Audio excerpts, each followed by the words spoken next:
VLDLs want to move tags, triacylglycerol.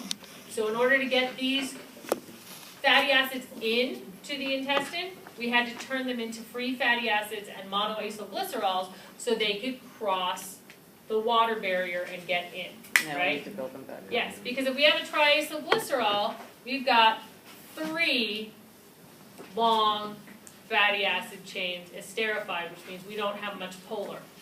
Tags don't want to cross that lipid bilayer. They don't want to cross that water interface because if you've got 3, right, you've got a fatty acid over here, a fatty acid over here, and a fatty acid over here, you don't have anything polar to help you interact with that water layer.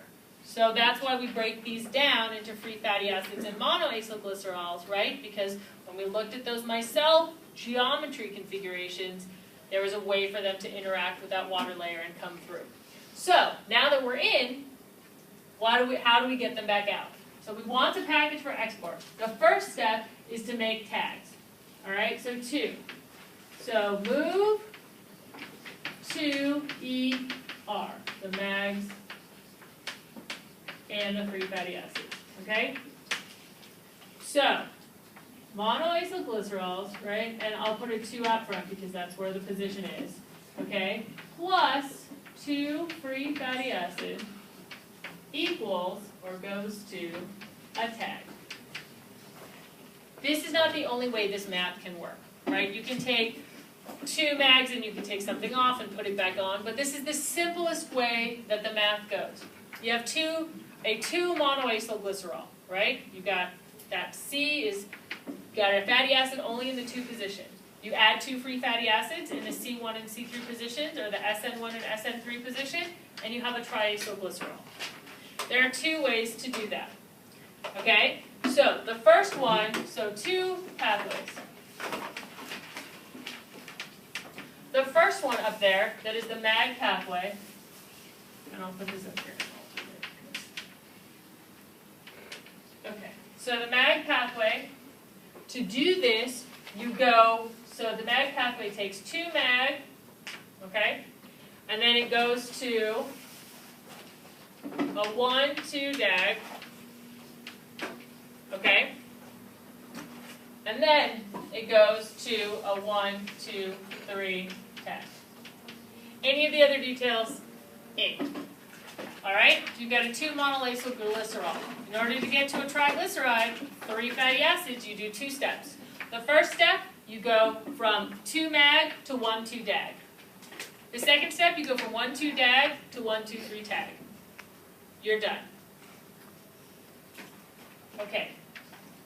Now, depending on the composition of your meal, or how fast your enzymes are moving, or whatever else is going on in that enterocyte, sometimes you don't have a lot of MAG. All right, sometimes you don't have 2 monoacylglycerols. You're not moving fast enough, your concentration is low, or your meal was high in something else.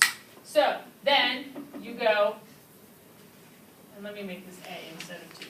The alternate pathway, okay? So, and I'll name it here because I wrote it up there. Okay, so glycerol.